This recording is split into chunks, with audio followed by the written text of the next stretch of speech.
E Vem-Elites via que estava a morrer, e vivia em constante desespero. No fundo da sua alma sabia que estava a morrer, mas não só não estava acostumado a isso, como simplesmente não compreendia, não podia compreender de modo algum. Aquele exemplo de silogismo que tinha aprendido na lógica de Kiesewetter: Caio é homem, os homens são mortais, portanto, Caio é mortal. Pareceu-lhe em toda a sua vida justo, apenas em relação a Caio, mas de modo algum em relação a si próprio. Aquele era o homem Caio, o homem em geral, e isso era perfeitamente justo. Mas ele não era Caio, e não era o homem em geral. Sempre tinha sido um ser completamente separado de todos os outros. Ele era Vânia, com o papai e a mamã, com Mitya e Volódia, com os brinquedos, o cocheiro, a ama, depois com Katenka, com todas as alegrias, tristezas e encantos da infância, da adolescência e da juventude. Pois o que saberia Caio daquele cheiro das tiras de couro, da bola de que Vânia tanto gostava? Beijaria Caio assim a mão da sua mãe e ouviria assim o murmúrio da seda dos folhos do vestido dela? Ter-se-ia ele revoltado assim na escola por causa dos pastéis? Teria Caio amado assim? Caio seria capaz de presidir como ele a um julgamento? E Caio era de facto mortal e era justo que morresse. Mas para mim, Vânia, e Vem-Elites, com todos os meus sentimentos e emoções, para mim isso é outra coisa. E não é possível que eu tenha que morrer. Isso seria demasiado horrível. Então, mais um episódio do Clube dos Profetas Mortos. É uma alegria para nós hoje também podermos estar de volta deste autor, com quem vamos falar e sobre o tema que vamos abordar. Hoje temos connosco a habitué, a Jéssica. Olá, novamente. E temos também connosco um amigo, o Luís de Matos. Muito bom estar convosco. É um privilégio receber-te, Luís. Eu sou o Tiago Alves, aqui também habitual já no clube, e é muito bom podermos estar então novamente de volta de mais uma leitura desta feita. A Morte de Ivan Ilitch, um livro de Lev Tolstói, que é um livro muito pequenino, muito curto, um livro que se lê bem rápido, e nós vamos falar um pouco acerca do livro, mas é um livro que ao mesmo tempo dá-nos assim um soco. A morte toca a todos, como nós ouvíamos na leitura. A morte é assim alguma coisa inevitável. Como dizia um amigo nosso, pastor em França, o Samuel, ele dizia que esta coisa de estar vivo, esta coisa de respirar, tenho a ideia que isto um dia vai correr mal. E a verdade é que todos nós achamos, que nós somos aquele que diz isso sobre o Caio, porque o Caio é o outro nesta parábola aqui contada. O Caio é o outro, o Caio é aquele que morre, mas eu morrer é muito injusto, não é? E farei tudo para que isso não aconteça, porque é realmente, como termina a leitura, uma coisa horrível, não é? Há tanta coisa que eu poderia dar, e hoje, em dias em que a morte é uma coisa tão adiada em todos os sentidos, a gente nem espera o pós-morte, e enquanto não morre fazemos tudo para viver no limite da melhor maneira que a gente puder. E a ciência, com os avanços da ciência, e graças a Deus por isso, nós prolongamos a vida, porque a esperança média de vida é muito maior do que nos últimos anos. Há uma diferença abismal, não é? Se formos ver apenas há um século atrás, pouco mais, quando este livro foi escrito, a esperança média de vida era de menos 20 e tal anos do que hoje. Então é uma estatística assim bem drástica, não é? O avanço da medicina realmente produziu todas essas coisas, mas ainda assim, ao ler este relato, somos confrontados, não é? com muita coisa. Este livro pode promover medo, pode provocar ansiedade pela morte. O que é que nós temos também a dizer sobre isso? Vocês têm medo da morte? Quem começa? Podes começar. A minha resposta será breve, então não tenho tanto a dizer. Eu não tenho medo da morte, pelo menos até então. eu nunca vivenciei nada da minha vida assim que me trouxesse esse impacto. Eu tenho muito medo de não viver a vida com todo o meu potencial. Acho que esse é o meu maior medo, assim. É não chegar ao meu potencial, não viver a vida pelo que ela é. E talvez seja também um pouco a morte, né? Morrer sem viver de fato. Eu acho que no fundo as pessoas não têm medo de morrer, mas têm medo de não viver a vida e toda a sua plenitude, não sei. Mas no geral eu acho que eu sou uma pessoa que lido bem com a morte, assim. Pode ser que isso mude no futuro, eu não sei, mas no momento eu sinto que eu tenho um certo distanciamento sobre esse tema. Não é algo que eu me aprofundo tanto. Talvez por isso. Ainda não entraste na crise dos 40. Talvez. Quando a gente começa a pensar, bem, se calhar já vivi mais do que aquilo que tenho para viver. Pode ser, exatamente. Mas na verdade pode ninguém ser. sabe quando é que chega a hora. Mas ainda assim há essa crise por alguma razão, não é? Luís? Não, morte, eu não tenho medo da morte, acho que tenho respeito pelo tempo da morte. Mas não me foco muito na morte porque logo a seguir há algo muito maior do que a morte, que eu tenho um fascínio muito grande. O momento do encontro com Deus, fisicamente, cara a cara. Então, a morte não, em si mesmo não tenho receio, tenho muito respeito porque é um momento onde há dor, onde há dificuldades de lidar com o momento atual de muitas pessoas que estão à volta de quem morre. Então esse respeito, esse temor, esse cuidado, sim existe, mas a morte em si não. A morte Mas tu és pastor e ao mesmo tempo estás perto, como tu estavas agora assim a abrir, de muita gente que está num período de vida, ou da vida, uma fase da vida onde está muito mais próxima desse evento, porque nós queremos que é um evento e não o fim, é uma parte e não o todo. Então estamos aqui a falar de uma cosmovisão assumidamente cristã, de fé, onde realmente nós queremos que a morte não é tudo, não é o fim da história, não é? Para ninguém. Então, mas também ao mesmo tempo porque a vossa comunidade trabalha com idosos, tem um lar e muitas vezes tem que passar por esses momentos, não é? Então, achas que isso te ajuda a lidar melhor com a morte? Ou por estás habituado, é uma coisa que... Eu acho que não. Eu acho que a morte nunca é por si mesmo algo que nós nos podemos adaptar porque simplesmente vimos muitas pessoas a morrer.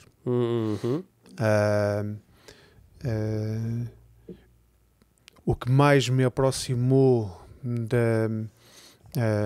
desta cosmovisão de olhar para a morte como o momento em que realmente estou mais perto da vida plena, da ressurreição, teve a ver com a nossa história pessoal, eu e a Shana, quando nós perdemos o nosso filho, e me levou a querer descobrir realmente, conseguir visualizar na minha mente de forma muito clara, não com aquele estereótipo, sim, as pessoas vão viver, mas o que é isso de viver?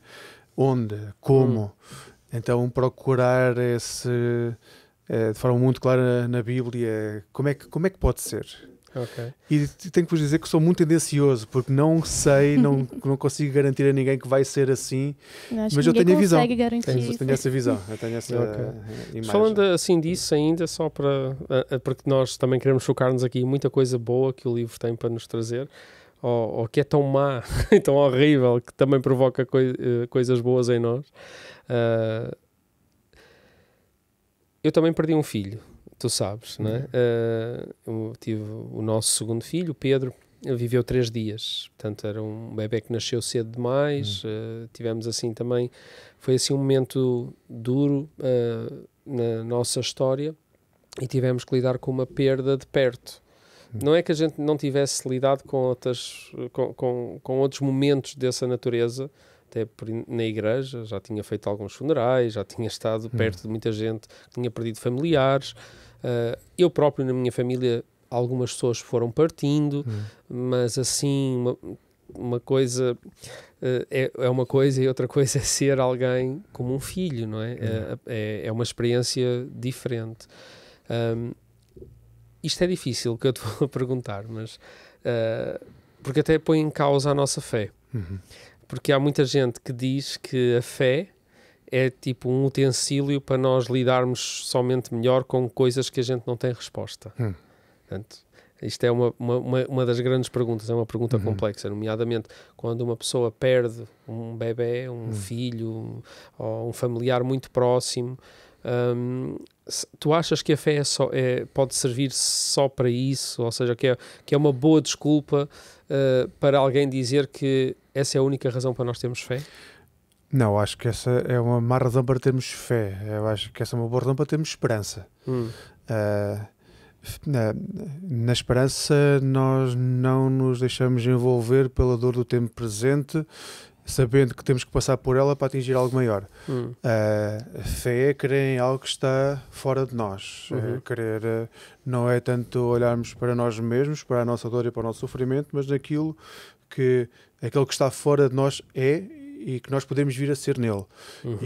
E que já somos nele devido àquilo que ele fez em nós em Cristo Jesus. Ou seja, a forma como Deus trabalhou em nós em Cristo Jesus, mesmo sendo nós pessoas cheias de dúvidas, de lamentações, de tribulações, de angústias e até mesmo de falta de fé. Mas a fé leva-nos para um patamar distante de nós.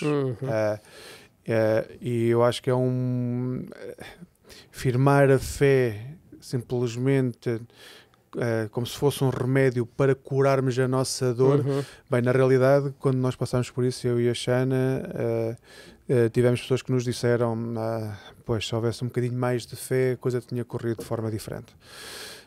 E isso na altura chocou-nos muito, mesmo. Não nos chocou, e deixem-me que fique claro, não chocou aquilo que as pessoas disseram. Nós ficámos mesmo chocados porque colocámos em causa se realmente não seria assim. Ficámos mesmo chocados com a realidade. E levou-nos algum tempo até conseguirmos ter aquele arroupamento de... Claro. Não, mas isso é uma mentira. Isso é uma mentira que nos está a ser lançada de forma quase involuntária por quem está ao pé de nós.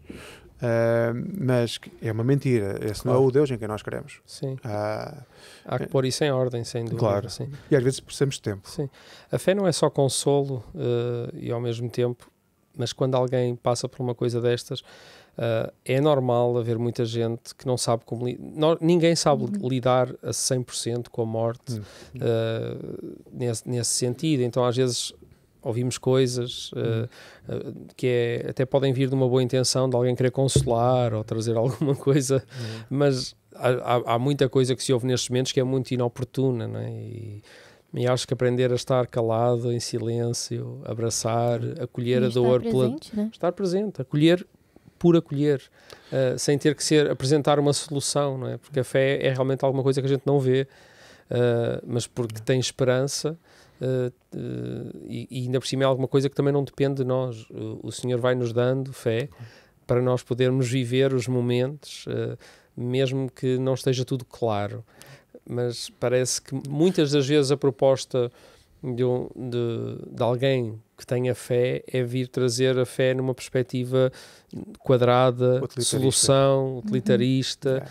Isto é um consolo para ti. Está aqui uma frase, está aqui um versículo. Não sei se vocês notam isso, mas, por exemplo, os amigos de Jó, realmente, se Jó acabasse logo ali naqueles primeiros dias em que os amigos estão, era excepcional. É mesmo isso. Um amigo é aquele que chega e que está dias a fio, o que tempo for preciso para que o outro cure a sua dor. Quando eles começaram a abrir a boca. Quando abriram a boca, aí começou a confusão. Muito bem. Bem, Jess, Lev Tolstói, ou Lev Tolstói aqui pela tradução portuguesa. Quem é este homem? Olha, o Tolstói, eu posso dizer que é um dos grandes autores da história da literatura. É um grande nome, assim. Pelo menos eu acho que qualquer pessoa que já ouviu falar de Guerra e Paz, né? um grande clássico da nossa literatura, um calhamaço enorme. É um grande, não tem nada a ver com este livro, nada, que é tão grande. Mas também é uma delícia de ler. E ele é um dos grandes nomes da literatura, um autor que vale muito visitar e conhecer. O Tolstói, eu estou aqui com uma colinha assim com a data, né? Mas ele nasceu em 1828 na Rússia. E as suas obras, se eu pudesse entrelaçar assim, um tema em comum, todas as suas obras falam muito sobre fé, sobre religião. Ele era um homem muito religioso, no sentido, talvez não no sentido que nós pensamos hoje em dia, mas ele foi um homem que passou por muitos dilemas morais e muitos dilemas em relação à religião, especialmente a Igreja Ortodoxa, né, que isso fazia parte do contexto dele, que é um pouco fora assim, do nosso contexto. Então, nós não conseguimos entender, mas isso é algo... Ele tinha muitas críticas à Igreja naquela época, porque ele via muito a miserabilidade que a Rússia, os camponeses viviam. Isso é um tema que constantemente está em suas obras.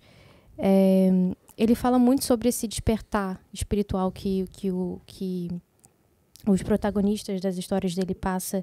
Isso é algo muito comum nas obras dele. Então, tem esse tema assim, um tanto filosófico e religioso nas obras dele. Eu acho que talvez, eu posso falar besteira aqui, mas talvez seja isso que diferencia ele do Dostoiévski. Por exemplo, Dostoiévski, que também é um grande autor russo. Temos um livro aí no mês aí para a frente para ler dele. Pois é. É porque eu acho que, no geral, quando se fala em literatura russa, ou é o Tolstói ou é o Dostoiévski, né? São os dois nomes mais... mais falados, pelo menos mais conhecidos, assim, apesar de que a literatura russa, ela é muito rica. E eu acho que Dostoiévski tem esse viés um pouco mais, não sei, pessimista, assim, uma coisa mais taciturna, uma coisa bem pesada, assim, e o Tolstói, ele já tem uma, não sei, uma... beleza. Uma delicadeza, não sei, ele tem uma coisa, uma certa leveza, entre aspas, tá? Porque as obras dele também tem esse peso, mas ele lida muito com essa questão da religião e como que o homem percebe Deus e as coisas ao seu redor. E Dostoiévski também, é claro, mas de uma forma diferente. E, inclusive, ele tem um livro chamado O Primeiro Amor, que é de uma delicadeza assim, maravilhosa. É realmente sobre o primeiro amor de um casal. E o Tolstói, ele é muito engraçado. Ele é um homem e ele escreveu sobre a perspectiva de uma menina jovem a se apaixonar. Assim, é muito verossímil aquela obra. E pronto, ele tem várias obras famosíssimas, a Guerra e Paz, Ana Karenina ou Karenina, até hoje não sei. Olha, quem quiser se aventurar em literatura russa vai ter que aceitar que não vai saber falar os nomes de ninguém. É Natasha, que também é Sônia, que também ainda tem o apelido diferente durante o livro. Os diminutivos, enfim, é realmente andar com um caderninho do lado para anotar. E Ivan Ilitch, A Morte de Ivan Ilitch, é aquela obra que eu considero uma obra introdutória para quem quer conhecer mais a literatura russa. Ele é breve, ele é rápido, ele tem temas pertinentes, que inclusive é o que nós vamos fazer hoje, que já estamos a fazer hoje, a conversar sobre os temas abordados no livro. É gostoso de ler. Eu acho Tolstói, eu acho que quem tem medo de literatura russa realmente deveria se esforçar e se desafiar a tentar ler o Tolstói ou Dostoiévski, porque é muito mais simples do que imagina. Se bem que eu acho que os livros precisam, sim, nos desafiar. Às vezes é necessário a gente ler coisas que não estão na nossa zona de conforto, porque o nosso cérebro precisa ser desafiado constantemente. E isso, A Morte de Ivan Ilitch é uma obra... estávamos aqui até a conversar sobre isso agora. Se realmente... Eu não considero a melhor obra do Tolstói. Eu acho que é uma obra que poderia ter sido muito mais aprofundada. Eu queria saber mais sobre o Ivan Ilitch, queria saber mais sobre os filhos, eu queria saber mais sobre a esposa. Mas o Tolstói, ele também era um grande contista. Ele escrevia muitas novelas e muitos contos. E o próprio... A Morte de Ivan Ilitch também é uma novela, né? O que é uma novela? Não chega a ser um romance e também não chega a ser um conto. É aquele meio termo. Igual o nosso próximo livro, O Alienista, mas eu não vou falar sobre isso, que é um spoiler. No final eu falo. Mas é uma novela que eu acho que ele cumpre a sua promessa. Ele cumpre o que o Tolstói queria nesse livro. Sim. E pronto, A Morte de Ivan Ilitch. O Ivan Ilitch é um homem que, aos nossos olhos, ele é jovem, deve ter uns 50 e poucos anos. 45, quando morre, acho que era assim. Que ele está vamos dizer, à beira da morte, e nesse processo ele começa a repensar toda a sua vida, começa a pensar sobre tudo que ele já viveu, ou melhor, tudo que ele não viveu, porque ele passou a vida toda preocupado com as aparências e com o que ele ia, vamos dizer, com seu status no trabalho. E ele começa a pensar, e se minha vida toda foi uma mentira? E ele não teve exatamente tudo isso que nós falamos agora. Ele não teve, vamos dizer, um amigo presente. Talvez uma pessoa que a gente vai falar com o decorrer da história, que para mim foi uma das partes mais bonitas do livro, né? Que é um dos seus criados, né? O Gerassim. Que é, eu acho, um dos poucos relacionamentos autênticos que ele vive na história. Sim. Porque todo relacionamento que ele trava com seus colegas de trabalho, com sua esposa, são todos relacionamentos muito superficiais. Sempre com um objetivo de crescer na vida, mas ele basicamente passa a vida toda sem refletir de forma profunda sobre nada. O Ivan era um juiz muito virtuoso, pelos vistos, no exercício da profissão, portanto, tratava as coisas com... Respeitado, sim, muito respeitado, com excelência, com profissionalismo e tudo isso, ainda assim, bem desligado emocionalmente das pessoas nesse processo, mas para a tarefa, ele fazia a sua tarefa, não é? Inclusive, tem uma parte que eu marquei aqui que eu achei interessante, que falava sobre a profissão dele, e dizia assim: ele gostava de fazer sentir que tinha poder para esmagá-los, os tratava com simplicidade. Naquele tempo, as pessoas assim eram poucas, mas agora, como juiz de instrução, Ivan Ilitch sentia que todos, sem exceção, os mais importantes, os mais vaidosos, estavam nas suas mãos, e que lhe bastava escrever determinadas palavras no papel timbrado para que esse homem importante e vaidoso fosse trazido à sua presença como acusado ou como testemunha. Ivan Ilitch nunca abusava de seu poder, pelo contrário, procurava suavizar a expressão desse poder. Mas a consciência desse poder, a possibilidade de suavizá-lo, constituíam para ele o principal interesse e atrativo de seu novo cargo. Ou seja, por mais que ele fizesse tudo, vamos dizer, da forma certinha, no fundo, no íntimo do coração dele, ele gostava daquela sensação de poder, ele gostava daquela sensação de que ele que podia mandar nas coisas. Então, o Tolstói consegue que desnudar todas as intenções do coração dele. Luís, assim, uma parte do livro que te tenha marcado. E porquê? Bem, eu gostei muito do primeiro capítulo, porque é o capítulo das banalidades. E quando estamos perto da morte, é o que chama muito a atenção. Logo quando os amigos dele que estão reunidos sabem que ele morreu, eles têm dois pensamentos. Não é se a família está bem, não é se a dor que tem no coração por um amigo morrer, não é o peso dessa ausência, são coisas bem mais banais. O primeiro pensamento que lhes vem à cabeça como é que as substituições no trabalho vão ser realizadas e quem é que vai ficar com os cargos mais importantes, como é que a máquina do poder vai crescer, vai rodar, e quem é que vai ficar nesses cargos. E o segundo pensamento que lhes vem à mente depois deste também não é menos banal, que é ainda bem que se alguém teve que morrer, foi ele e não nós. Como se isso não fosse comum a todos nós, muitas vezes. Exatamente. Não é? Por muito que a gente não o verbalize, não é? Sim. Depois, mais à frente, a própria mulher, quando é visitada por um dos amigos, ela própria entra dentro dessa banalidade, que é a banalidade dos processos do dia a dia, e tenta justificar-se. Ela diz que esse processo de tratar da banalidade do dia a dia é algo que inclusivamente a pode consolar. Ou seja, diante da morte, a consciência que os dias continuarem a decorrer de forma normal é em si mesmo algo que pode dar estabilidade à vida das pessoas. E ao mesmo tempo isso é assustador, porque no fundo, ao querer viver o banal, perdemos a possibilidade de experimentar o sobrenatural. Tudo aquilo que envolve a despedida,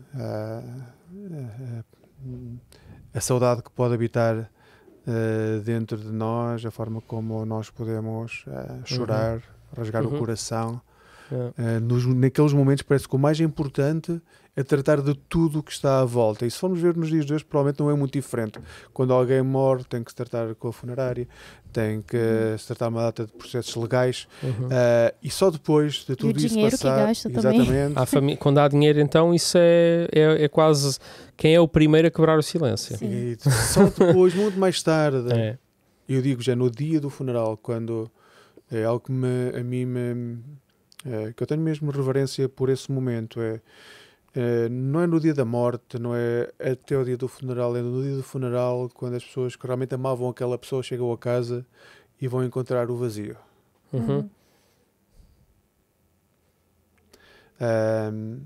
Esse é o momento em que a pessoa deixa a terra, ou é cremada, ou em que fisicamente deixa de estar presente, nem que seja um corpo. Sim, a vida continua para quem está cá, sem dúvida, mas há uma coisa que nesta parte estás a salientar, inicial do livro, parece que ninguém assume luto. Exatamente. Mas na segunda parte do livro, que é quando ele está vivo, parece que toda a gente está em luto. Ou seja, parece que há uma inversão, não sei se vocês perceberam isso, que é quase, pronto, pela via como o Tolstói decidiu contar a história, porque a história começa com o funeral. Começa sem a perspectiva do Ivan Illich. Começa sem a perspectiva Exatamente. dele. E depois, logo no segundo capítulo, vamos entrar até ao final do livro com a vida dele e o sofrimento que o leva à morte, e o livro termina abruptamente no começo. Mas o primeiro capítulo não há luto. Há só gerir as coisas, quem é que fica agora com aquele, quem é que fica ali, há essa gestão toda, essa conversa de como é que vai ser, o que é que se passa, quem é que fica com isto, e dinheiros, há conversas de dinheiros e tudo mais, mas em vida, quando não há, quando falta à vida aquilo que a vida precisa, e faltou muito na vida dele, e na vida dos amigos, e na vida da família, e nós percebemos isso pela narrativa, quando falta, parece que a própria vida é um luto. Não é? Eu achei muito interessante esse paralelo. A morte não tem luto, mas a vida tem. Sim, porque o livro, ao longo de todo o livro, o que há é esse afastamento emocional, que em si mesmo o luto que todos nós fazemos quando estamos apegados a alguém de modo afetivo, emocional, e nos começamos a afastar. É um processo de luto, só que eles fizeram isso em vida. E a morte foi em si mesmo a libertação, a fase final do luto. O que não costuma acontecer em vida, pelo menos. Sim, ali no fim, quando ele está nessa parte final, antes de morrer, ele começa a tentar encontrar em que momentos em que ele acha que foi feliz, bem-sucedido e tudo mais, ele começa a fazer essa retrospectiva, não é? Que eu acho que toda a gente diz que no momento da morte a vida passa-nos diante dos olhos. Não é? E ele começou a fazer assim, a rebobinar o filme, não é? Mas eu casei, eu fui bem-sucedido no meu emprego, eu até tinha hobbies que eu adorava fazer, jogava as cartas, né? O tal 20, o jogo que eles jogavam, e ele começou a perceber que nada daquilo lhe trazia uma satisfação maior. Em nada daquilo ele continuou a sentir-se sem resposta, sem propósito em todas aquelas coisas, e ele só começou a haver assim uma luz quando ele começa a regredir ao ponto de ele ser uma criança. Né? E nós falámos até sobre isso no nosso encontro na segunda-feira lá no clube, não é? Eu disse que foi uma das coisas que eu mais gostei, que é essa dessa dependência, mas ao mesmo tempo desse cuidado de uma família de pais que nos amam, e sei que há pessoas que não têm isso, é verdade, mas não significa que não sintam saudade de uma coisa que nunca tiveram, porque nós fomos desenhados para ter. Então é possível a gente sentir falta de uma coisa que nunca teve. Portanto, mas quem teve o colo de uma família saudável, amigos, e cresceu numa infância dessas, onde a inocência e o amor estavam presentes, sabe o que é ser uma criança consolada e amada, mas com o envelhecimento acabamos por pôr máscaras e vestir o fato que a sociedade nos diz para vestir, que acabamos por viver essas relações superficiais ou relações com muros que às vezes até no casamento, como vimos no livro, acabam por minar a verdadeira alegria, não é? A Bíblia fala sobre isso também, que nós... que o reino dos céus é das crianças, não é? É daqueles que sabem que têm um pai que ama e que confiam nele, e que dependem e que descansam nele. Naquele sentido, eu quando era criança, uma criança, por exemplo, um bebê, não está preocupado, não deveria de estar, vamos dizer assim, porque generalizar isto é mesmo complicado. Não deveria estar preocupado com o que comer, porque tem um provedor. Supostamente devia de ser dessa forma, não é? Então ser como criança é isso, é estar seguro no colo da boa família que nós fomos desenhados para ser, não é? Uns para os outros, mas pelas regras do mundo e pela maneira como o mundo gira, é bem complicado, porque constantemente estamos a pôr esse colo nas coisas, por exemplo, que o Ivan ali dispunha, não é? Ele trata das questões das questões do dinheiro, das questões da casa, da decoração, daquilo que eles vão pensar quando virem o que eu tenho, aquilo que eles vão, da aparência do casamento, daquelas questões todas, até do jogo, do vício e tudo. Ele trata daquilo tudo e põe ali a segurança dele, e quando essas coisas falham, ele fica... Pronto, numa condição deplorável mesmo. Mas vocês não acharam? Eu achei deliciosa essa parte como o Tolstói não colocou o último capítulo no final. Porque se o livro começasse no segundo capítulo, quando chega à parte da morte, em que ele tenta rasgar o coração, bem, não sei se por real conversão, se por necessidade de ter o perdão à mão, aí a história daria a sensação, se o livro começasse no capítulo 2, que há esperança, ou seja, isto vai acabar bem. Mas nós desde o início que sabemos que não vai acabar bem. Exatamente. Acho que o Tolstói quis deixar claro desde o início as críticas. Exatamente. Onde ele queria chegar. Toda essa superficialidade que o Ivan Illich vivia, os colegas de trabalho também viviam. Todos buscavam só por uma coisa, que é crescer, ter uma posição de poder.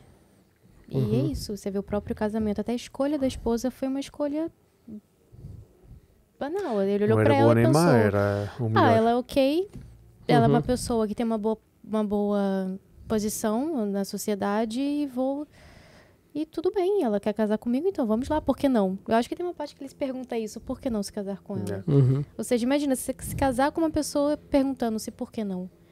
E você vê que não havia diálogo, eles não sabiam dialogar entre si. Inclusive, eles perdem 2 filhos no livro e eles não sabem... Assim, uma coisa que eu senti falta é ter a perspectiva da esposa. No início, a esposa pede, no início do livro, né, ela pede ao amigo, entre aspas, muitas aspas, ao amigo do Ivan Illich, sim, se era possível conseguir algum dinheiro ou algo assim. E eu não a julgo, porque imagina ser uma viúva naquela época, no século XIX, sem... Que tipo de vida ela teria? Então, eu olhei para ela nessa situação, não no sentido, nossa, que horror, ela só tá pensando nisso, na morte do marido. Não, eu olhei numa situação de, imagina, ela deve se sentir desamparada. Imagina, ela perdeu os 2 filhos. Como que ela lidou com isso? E o Ivan Illich, em todos os momentos, aparenta ser muito frio. Ele não tem relacionamento com os filhos. Como é que ele diz? A única coisa que quer o modo de vida é ser ligeiro, agradável e decente. Exatamente. Esse é o objetivo de vida dele. É ter uma vida ligeira, sem muitos problemas, agradável, com tudo aquilo que tem direito, e decente, que não haja propriamente pessoas a andar a falar mal dele no meio da rua. Há aqui uma parte do livro que eu também conversei, não é? Lá no clube, que resume assim, acho que e Tolstói conseguiu pôr num livrinho, este livro tem 90 páginas, esta edição de bolsa, a tua se calhar tem mais algumas. Tem mais páginas. Mas as páginas são mais grossas. Tem páginas em branco e tem letra maior, porque é realmente um livro que se lê rápido, como a Jéssica estava a dizer, é muito bom para introduzir a literatura russa, Tolstói. Qualquer literatura, os clássicos em geral, né? E há aqui o resumo que ele faz da forma como nós, inconscientemente ou em consciência, como eu acho que o Ivan Illich, o personagem, é um personagem que nos pode representar, viveu, ele põe assim, de uma forma tão resumida, só separada por ponto e vírgulas, numa frase, assim, o resumo daquilo que pode ser as nossas, uma vida em todas as áreas. Ele vai falar que eu vou ler a frase. A frase diz assim: as alegrias ligadas ao serviço eram alegrias de ambição. As alegrias da sociedade eram alegrias da vaidade. Mas as verdadeiras alegrias de Ivan Illich eram as alegrias do jogo de 20. E eu traduzi isto como tudo o que tem a ver, a nossa aproximação ao serviço, ao trabalho, àquilo que a gente faz, é tudo numa perspectiva da ambição. Pode ser, não é? Estamos a dizer aqui, a generalizar, mas inconscientemente às vezes é isso. Nós abordamos o serviço e o trabalho tudo como ambição. Isto é um resumo de vida incrível, eu achei, isto confronta-me, não é? A sociedade e a família tendo em conta as aparências, tendo em conta o que é que os outros pensam, tendo em conta a comparação e tudo isso, ele chama-lhe vaidade só. Então, está muito bem descrito, está tudo bem descrito, já dizia, já lemos na Bíblia, não é? Tudo é vaidade e é tão interessante, não é? Perceber isso. E depois ele fala também que o 20, ou seja, os nossos hobbies, aquilo que realmente nós gostaríamos de fazer, ele compara ao prazer, mas depois diz que aquelas eram as verdadeiras alegrias do Ivan, que era essa paixão que ele tinha pelo jogo de cartas, não é? Como se fosse o refúgio dele. Como se fosse o refúgio dele, exato. Aquilo mas comparar isso, como diz aqui, as verdadeiras alegrias, ou seja, estavam num jogo de cartas. Portanto, a futilidade não é? Estava num jogo de cartas. Então, esta questão da ambição, esta questão da vaidade e esta questão do prazer podem resumir muito bem a vida de quem não quer viver de acordo com um padrão bem diferente e bem distinto, não é? Que é a proposta que nós recebemos também da parte de Jesus, que nos confronta com estas realidades, porque nós somos homens na mesma, e a natureza humana vai nesse sentido, buscando a ambição, a vaidade e o prazer, principalmente com base nos sentidos, nos sentimentos, a maneira como nós, porque temos gostos diferentes, e se calhar a forma de eu ambicionar alguma coisa é diferente da vossa, a forma da minha vaidade ser expressa é diferente da vossa, e a forma de eu procurar prazer também, mas todas elas realmente eu quero fazer esse caminho de submetê-las a um padrão muito diferente, não é? O padrão de Jesus nessas questões era tão distinto e confronta até hoje. Quem quer que leia os Evangelhos, confronta-nos até hoje, confronta a nossa humanidade, a nossa natureza de forma constante. Portanto, esta frase vai ficar gravada. A questão da futilidade é realmente importante, porque se nós hoje conseguirmos olhar para as pessoas que estão à nossa volta e saber se elas têm ou não realmente uma rede de amigos grandes, conseguimos quase avaliar essa rede através da futilidade ou não da pessoa. Ou seja, esse último padrão do Illich, a verdadeira alegria, se nós trouxermos para os dias de hoje, se eu trouxer para a minha vida, eu vou ver onde é que realmente a verdadeira alegria está no sítio certo ou não, pela rede de amigos que tenho, porque a família estava destruída. Tal e qual. Sim, filhos, mulher. Ele colocava alegria realmente no que não era. Ainda assim, a narrativa tem aqui um ou outro elemento redentivo. Tem. Eu acho que tem. porque nós podemos olhar para isto, claro, esse momento final dele ter assim, que nós ficamos na dúvida, como estavas a dizer, se há conversão ou não, se ele entende realmente o que é que significa, porque ele depois acaba também em profundo sofrimento. Aliás, se alguém quer ter, pronto, este livro não é recomendado a hipocondríacos, alguém que tenha problemas, alguém que tenha muito medo da morte, ou alguém que tenha problemas com o que é que uma doença pode provocar e de forma degenerativa numa pessoa e como é que a pessoa pode ficar mental. Uma pergunta, vocês sabem do que é que ele morreu? Hã? Eu acho que sei, eu não sei qual era a doença, porque Exatamente. havia as duas possibilidades. Não está claro. Mas ele fez aquela equimose porque bateu com o torso. Sim, naquela... Eu tenho algumas dúvidas realmente sobre qual foi a causa da morte. Antigamente, quer dizer, na altura eu acho que não havia condições para, se calhar, uma coisa super, hoje em dia, facilmente tratável. Quem é hipocondríaco pode ficar um bocado aflito, porque pode começar a ter aquela dor rapidamente. Porque exato, tem uma dor aqui no tronco. O que é que será? Mas ele caiu realmente, não é? Sim, é verdade. Não estava lá a pendurar as suas cortinas para mostrar a toda a gente que tinha umas cortinas, a XPTO. Nunca mais vou meter cortinas em casa. Não metas. E estávamos a conversar agora há pouco sobre o tema central, né, que é sobre a morte. Mas, obviamente, que o livro ele fala sobre várias outras coisas. Inclusive, conversamos aqui que um tema que se destaca muito é o sofrimento em si, não somente a morte. E uma das perguntas assim, que eu queria fazer é como esse livro influenciou ou mudou a nossa perspectiva sobre questões existenciais e a maneira como nós vivemos a nossa vida. Eu acho que nós já respondemos um pouquinho durante a conversa, mas como que a morte, como ela é retratada aqui, nos faz pensar sobre a nossa vida? E eu acho que esse é um dos grandes papéis desse livro, né? Eu acho que Será que o livro nos fez algum serviço nesse sentido? De Sim. nós repensarmos alguma coisa? E a gente tem que ler esses livros com essa abordagem, né? Pensar de como que nós podemos olhar ao nosso redor de forma crítica. Claro.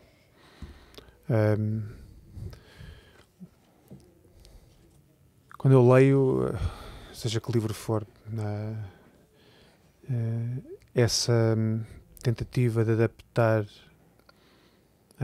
a minha consciência aquilo que é expresso por palavra de outro é um exercício às vezes complicado, porque não parte do princípio que tudo aquilo que é escrito é assimilável por mim, e nem é questão se eu quero ou se eu concordo ou não, é se eu quero realmente. Mas este livro tem algo que me levou a pensar e que falámos já há pouco, é a questão mesmo da futilidade das relações. E não como ponto de partida, não como ponto de chegada, mas como ponto de partida. Ou seja, a futilidade da relação é em si mesmo algo que expressa a degeneração da tecido à volta. Onde é que está essa degeneração? Onde é que está esse tecido corrompido? Onde é que está essa podridão que foi crescendo ao ponto de não ser tolerável, ao ponto de consumir tudo à volta? E na realidade, não só nas relações, mas em tudo na minha vida. Ou seja, se o fruto que dou não é bom fruto, o problema está na árvore.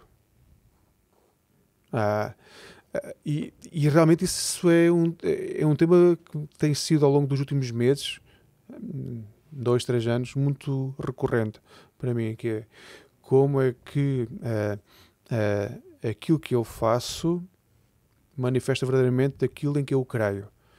E se não manifesta aquilo em que eu creio, o que é que está a gerar esse fruto estragado, esse relacionamento podre, esse contacto distorcido. E este livro levou-me para aí diretamente, que é, na realidade, tudo aquilo que ele viveu, e depois há lá os momentos da redenção, que eu acho que há um momento de redenção para mim que é muito belo, porque é a parte do livro que traz dignidade a tudo aquilo que está a acontecer. Olhando para a vida do Elites, isso estava espalhado por todo lado. essa falta de cuidado pelos pormenores, de saborear os pequenos momentos da vida, de viver os pequenos momentos da vida. Eu, quando estou com os meus filhos, cada vez mais eu quero estar com eles, não quero estar no mesmo espaço que eles, e durante muito tempo tenho que confessar que estava com eles a dizer, espera só mais um bocadinho que eu estou quase a acabar o que estou a fazer. E não saboreava os momentos. E comecei a ver que eles não me olhavam como os filhos olhavam para o Elites, mas já conseguiam fazer bem as coisas sozinhos. Ou seja, se tu não queres, não te preocupes que eu desenrasco-me. E este livro voltou-me a recordar da importância realmente de saborear os pequenos momentos de toda a vida, não só de alguns momentos, mas de toda a vida. Para responder à tua pergunta, eu penso num personagem do livro que realmente tem esse papel redentivo e que me confrontou a mim também, pelo outro lado. Começando assim, por uma frase que o António Lobo Antunes escreveu aqui no prefácio desta edição que nós temos. Vocês têm. Que nós temos, sim. Ele diz que Ivan Illich é o retrato implacável da nossa condição. Não há sentimento que nele não figure, não há emoção que não esteja presente. Tudo o que somos se acha em poucas páginas, escrito de uma forma magistral. Ele depois vai dizer que leu este livro pelo menos umas 20 ou 30 vezes e que vai continuar a ler. Porque a verdade é que este livro foi um livro que eu cheguei ao fim e disse, eu vou querer ler este livro outra vez por causa disto. Porque enquanto eu li o livro, aquilo estava-me a fazer um favor de, por um lado, isto é tudo aquilo que eu quero evitar. Mas é para aí que eu caminho muitas vezes, que a minha natureza me puxa. É tudo o que eu sou, como diz António Lobo Antunes, ele escreveu isto, ele resumiu isto também muito bem aqui nesta frase. Portanto, é tudo o que eu sou, mas é tudo o que eu não quero ser. Por outro lado, também há lá coisas que eu quero ser e eu sei que é difícil eu ser. E que um favor que o livro me fez foi realmente, é assim, por muito que ele tinha esse personagem, o Gerasim, ou Gerasim, pronto, esse personagem que era o criado, ele muitas vezes vemos-lo a ter uma postura de quem corre a segunda milha, porque ele não era pago para ficar lá à noite, por exemplo. Ele não era pago para estar mais tempo, ele não era pago para ouvir o Ivan. Ele era pago para fazer tarefas sujas, como por exemplo limpar a sujeira que ele fazia, não é? com as fezes, porque ele depois acabou acamado de uma forma, pronto, era pago para o transportar de um lugar para o outro, da cama para uma cadeira, da cadeira para uma cama, ou seja, é essas coisas todas. Só que é a segunda milha que me impressiona. Quer dizer, o que é que nós estamos a fazer por quem não pode fazer por si? Né? E isso não é só pelos acamados, é por tanta gente na nossa sociedade, por tanta gente espalhada pela cidade, e eu que ainda por cima me digo igreja, seguidor de Jesus, olho para esse personagem e penso nessa segunda milha dele, de quem ouve, de quem está presente, de quem está ali ao lado, de quem alivia o sofrimento, e, ou seja, portanto, o livro fez as duas coisas por mim, portanto, pôs-me a pensar, sim, sem dúvida, tudo o que sou e não quero, mas tudo o que eu queria ser ainda não sou. Perfeito, eu não preciso nem dizer mais nada. Eu não ia muito longe. Mas eu fiquei muito tocado com o Gerasim ou Gerasim. Vou falar Gerasim, vou escolher esse. Escolhe. Eu queria tanto que o livro tivesse desenvolvido mais esse relacionamento entre eles, porque eu achei tão bonito, tão tocante, assim, e me tocou profundamente, porque ele foi, eu acho que ele é o único personagem genuíno ali. Ele é o único personagem que vê o Ivan Illich pelo que ele é, em toda a sua miserabilidade, vamos assim dizer, e decide ficar ali. E entrega mesmo sem a pessoa merecer, porque isso também, que é isso, se toda a gente na sociedade só entregar ao outro quando ele merece, ninguém vai ser o bom samaritano na história. Sim. Ninguém vai ser o próximo. Ninguém vai entregar a sua capa. E muito menos alguém vai levar a sua própria cruz.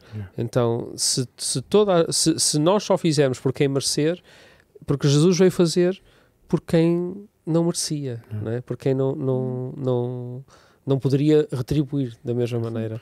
Ele E o faz tudo Gerassim sem parece- pedir nada em troca. É. E agora assim não tem expectativa. Sim. Uhum. Ele não toda a gente esperava alguma coisa.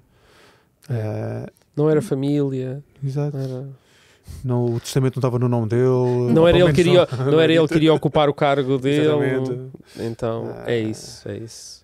Bem, nós temos que chegar ao fim.